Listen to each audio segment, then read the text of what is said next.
Hi, welcome to or back to my channel. My name's Annie and today I'm going to be doing my October reading wrap up.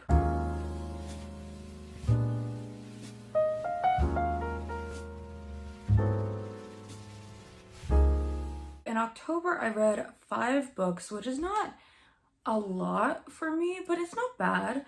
I started a job, I'm working at Barnes & Noble, and I have to commute an hour and a half by public transit, which has been really good for my reading. It's not like an ideal situation, but I am kind of enjoying it because it does allow me to read. Like I read audiobooks walking and on the bus, and then when I'm on the metro, I typically try to do my physical reading. So it's kind of actually helped me read a bit more than I have been lately, which is nice. Before we get into the completed books from this month, I did have one DNF and I am very disappointed about it. If you saw my horror thriller vlog last week, you know what it is, but that is My Heart is a Chainsaw by Stephen Graham Jones. I'm really sad about this. Look, I've heard a lot about this book and a lot about Stephen Graham Jones. I might try to give him another try, but something about this book just didn't work for me. I give more in-depth thoughts in that vlog if you want to know more specifics, but basically this is a horror book that is about this main character that believes that a slasher is going to occur in her town, and she loves slashers and I love slashers, so I was like, yes, this is gonna work for me, and I've heard such good things about it. And then it just didn't, and you know what, that's okay. So this is my DNF. I am sad about it, but I'm trying to move on. So when it comes to like stats for the month, as I mentioned, I read 5 books. These were all fiction books, and I read 2 physically and the other 3 on audiobook. And in terms of genres, I read a horror, a classic, a thriller, a cozy mystery, and then just kind of like a cozy contemporary book. So I have all different genres. But I'm just gonna go chronologically in the order I read them, so let's get started. So the first book I read in October was Rewitched by Lucy Jane Wood. This is a book I've been wanting to read for some time. I think since probably spooky season last year when I first heard about it. And I read it for a vlog that should be coming out next week. That's kind of like an autumn-ish reading vlog where I read books that were on my autumn TBR. So obviously I'll be giving the most in-depth thoughts in that video. If you would like to hear those, like, stay tuned. Subscribe perhaps if if you really want to see that. This book follows Belladonna Blackthorn, who is a witch living in modern day London. In this sort of witchy world, when you are 15, you get gifted magic by your coven, and on your 30th birthday, you are supposed to do a trial of sorts where the coven can kind of see your growth with magic, how you've been doing and whatnot. And if it goes well, you get to keep your magic and yay, you're a full member of the coven. And if it goes badly, your magic is taken away from you forever. And it is coming up onto Belle's 30th birthday. However, she has no idea that this trial is about to take place. When she first got her magic as a teenager, she was super excited about it, but she felt a little bit isolated by it because she couldn't tell her closest friends at school about it, and she had to hide the secret of magic. She felt the kind of like crushing pressure to fit in that girls feel in middle school and high school, and her study of and practice of magic just kind of fell to the wayside throughout her teens and 20s as she just kind of focused on like getting by and didn't feel like she had really time or energy to put into her magic. So when we open the book and a messenger from the coven, a really cute, dark, handsome messenger comes from the coven to tell her, hey, honey, your trial is coming up. She is completely taken by surprise and she is quite like alarmed at this discovery. So the book follows her as she gets back in touch with her magical powers, and as a result kind of gets back in touch with herself. I really liked this book. I was worried I wouldn't, because historically I haven't really been a fan of cozy stories. Sometimes cozy mysteries are fine, but when it comes to cozy romance books or like cozy fantasy, I typically don't care for books of that type, which is sad because I'd like to. There is a romance in it. It is not first and foremost to the plot, and I think that's probably why I liked this book better than I thought I would. Because if you don't know me, I am not really a romance reader. I try it sometimes and sometimes it works. Most of the time it doesn't work for me. And even like the romance in this book, I just wasn't the biggest fan of. Like the guy was cool, but I just didn't like, I don't know, I felt like it was like the weakest bit of the book. But where this book really shone was in our main character Belle's character development and the kind of found family element in this book. She has a really close friend that's also her roommate. She has her mother, who is her actual family that she's close with. She has a mentor that kind of helps her out with her magic stuff. And watching Belle gain her confidence in herself and also her confidence in the community kind of surrounding her and how much they care about her was just really lovely. Also, Belle works in this like really cozy little bookshop that I think is just like such a lovely setting. So I would highly recommend this book. I really liked it. After that, I read an extreme horror book. So we are taking kind of a sharp left turn. This was very different from Rewitched. Wake Up and Open Your Eyes by Clay McLeod Chapman. I read this book for my horror thriller vlog that came out last week if you want to check out more in-depth thoughts. This book is about present day politics in the United States. So definitely that is something to know before you go in.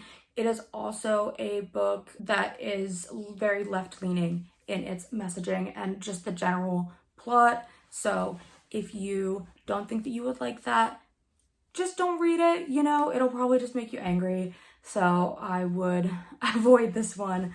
But I was really interested in the premise and I've been wanting to read this for a while. So I did pick it up this month on audio. This book was really hard to read. It was really gross and very intense. This book follows our main character Noah, who at the beginning of the novel starts getting these really concerning voicemails from his mother. She has recently started watching Facts News, that's what it's called in the book, and has been repeating this like far-right rhetoric that is really beginning to concern Noah. So he decides to kind of go to their house and suss out the vibes, like see what's happening, because he's just getting really concerned. This is kind of hard for him to do because he's also just really offended by the thing that his parents are saying. For instance, like his mother said in front of Noah's wife, who's African American, and in front of their mixed race daughter, that immigrants should just not be in the States. So this is obviously affecting the family dynamic in a big way. So Noah makes the drive out to Virginia to go see his parents, and when he gets there, their house is a shambles and his parents are basically like zombies, just kind of rotting in front of the television. But soon enough, this event occurs that all the Facts News people have been talking about, and all the people that watch Facts News have been kind of, you know, whispering about and rumbling about. They're saying like the Great Awakening is coming. It's time for people to wake up. It's time for them to open their eyes. And unfortunately this happens while Noah is at his house, but it is an instant thing across right-leaning people across the whole country. These people that have been watching Facts News all of a sudden snap and they become kind of like mindless, sex-crazed killers. It is really hard to read. Obviously, when Noah first witnesses this happening, he's at his parents' house, and that goes probably how you might think it would.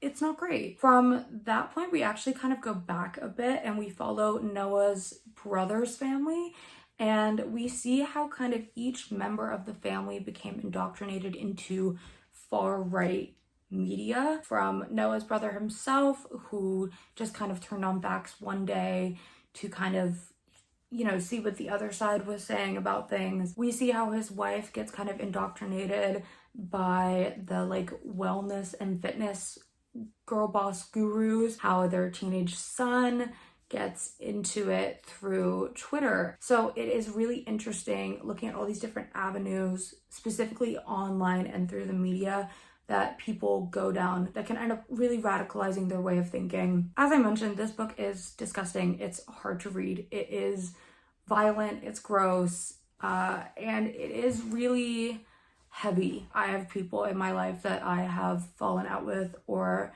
am just no longer in touch with because of their political views, and the way that that has affected our relationship. So it was a really hard read, and I said this in the vlog, but I'm hesitant to say that I liked it, but I am really glad that I read it. I just think it made me think a lot, and I always appreciate when a horror book does that. So that was Wake Up and Open Your Eyes by Clay McLeod Chapman. Also for that vlog, I read the new Holly Jackson book, Not Quite Dead Yet. This book follows our protagonist, Jet. She is the daughter of this very wealthy family in this small town. She's about 26 or 27, I think, but has recently moved back in with her parents and is just feeling a bit lost under the weight of her parents' expectations. She has kind of crumbled and now does not have a job or really a life path. She feels like she's kind of the black sheep of the family and that everyone expects more from her, and she expects more from herself, and is only really able to comfort herself by saying, like, I have time. I have so much time to figure this out. I'm just in my 20s. It's okay. But unfortunately, she does not have a lot of time because on Halloween, when our book opens, she is actually attacked in her house and sustains a brain injury that basically is going to cause her to have a fatal brain aneurysm within the next week. Jet wakes up in the hospital after being attacked, and when she kind of begins to grasp the situation, she decides that she is going to do one thing. She's going to finish something and really achieve something before she passes, and that is going to be solving her own murder, which this is like such a fun plot for a book. I buy Holly Jackson's books every year when they come out in a hardback. I really like them. I don't think that she has yet to top A Good Girl's Guide to Murder, and that kind of continues here. I did really enjoy this. It was exactly the kind of book I needed after Wake Up and Open Your Eyes, which was a bit heavy. And I also have my DNF like kind of while I was reading that. So I needed something fast-paced that was gonna make me actually want to sit down and read. Reading this and trying to solve it as I was reading was really fun and engaging, so I liked it. However, I don't think I loved this book. It didn't feel very different from her other books, specifically her main character Jet felt just like the main characters in her previous two novels. This is also supposed to be her adult debut, but it didn't feel tonally very different from her YA stuff. And overall, I just think I feel like she can write books with more compelling characters than she ended up doing in this one. I did enjoy it. I would recommend it if you want something quick, but I don't think it's really gonna stick with me, if that makes sense. Next, I read Frankenstein by Mary Shelley. I've actually never read this before, so this is my first time. I am also reading this for the autumn reading vlog that should be out next week, so more in-depth thoughts will be there, of course. So I think probably everyone knows what Frankenstein is about, but if you don't, for some reason, this is about Victor Frankenstein, who is a scientist living in Switzerland, and he basically decides that he wants to figure out how to create a man.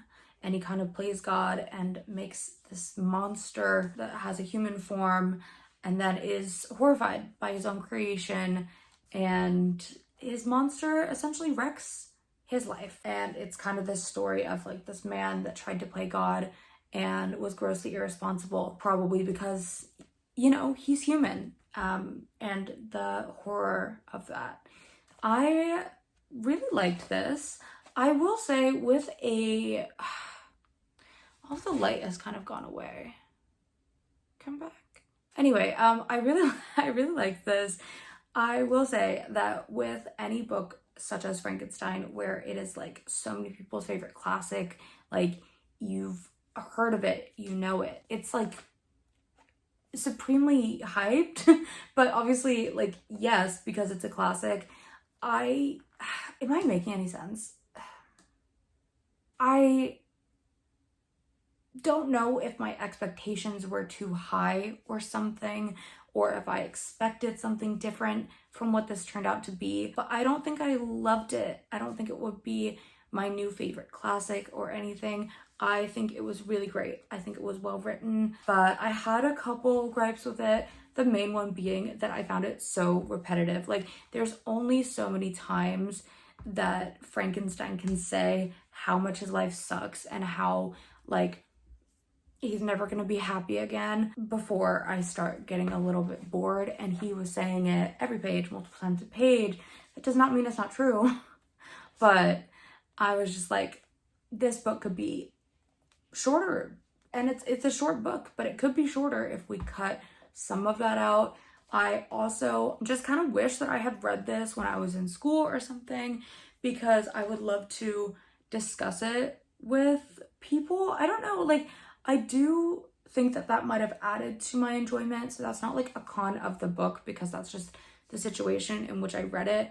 But I'd love to discuss things with others. Specifically, actually, why don't we discuss in the comments? Because I'm sure you guys have read this, or at least some of you have. Why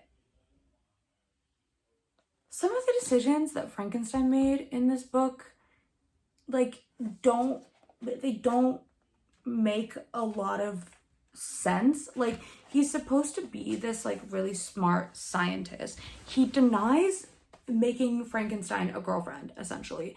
And then Frankenstein's like, I will see you on your wedding night. It's so obvious that the monster is going to kill Elizabeth, the woman that Frankenstein wants to marry, on their wedding night, but somehow the scientist doesn't see it. Is it because he's like a science guy, not an emotions guy? I don't know. But a lot of his actions, especially toward the end of the book, I felt were very, I don't know. Honestly, other than that, it was fantastic. I think what really struck me about this book, and something I would like write an essay on, for instance, if I was in uni, was all the landscape and the role that nature played in the book. Switzerland obviously is an incredible natural setting for this type of story, and I found it really interesting the way that nature and kind of the themes of like motherhood, or like what happens when you lack a mother, are woven into this theme of nature. If that makes any sense. Hopefully it does if you've read it. Yeah, I gave it like a 4-star. I know I haven't really been saying ratings this video, but I did give this a 4. And I thought it was good. Last but definitely not least, I have Vera Wong's Unsolicited Advice for Murderers. This is a reread for me. I read this on audiobook, and honestly, I just love it. I haven't read this physically ever because the audiobook is so good. So if you do pick this up, read the audiobook. It's fantastic. Like, the woman that narrates it, the way that she does Vera's voice, like, you can just see her so clearly. And I thought it was fantastic. But if you didn't know, this is about Vera Wong. She is the owner of this little tea shop in Chinatown called Vera Wang's famous tea house or something. Even though her name is Vera Wong, she's like, this will bring me customers. But unfortunately, that has not really worked, because she pretty much has one customer every day. And since her husband passed and her son has kind of grown up and gone out of the house and seems in general quite uninterested in staying super close with his mom, she is feeling super down at the beginning of the book, until she wakes up one morning and there is a dead man in her tea shop, and she takes it upon herself to solve his murder, because she knows it's murder. From there, she kind of like gathers the suspects and then befriends them all. And that is the plot of the book. She is like trying to solve this murder, but then you're also watching this kind of found family situation progress between her and all the suspects. that were kind of involved in Marshall, the victim's life, like his wife and his twin brother and some other people kind of connected to him in ways that aren't revealed to us until further into the book. You see the ways that Vera kind of impacts each of their lives because she really she's so excited to have something exciting happen to her, and she sees this investigation that she takes upon herself as an opportunity to cook for people and care for these people in the way that she's been missing doing since her husband passed and her son moved out.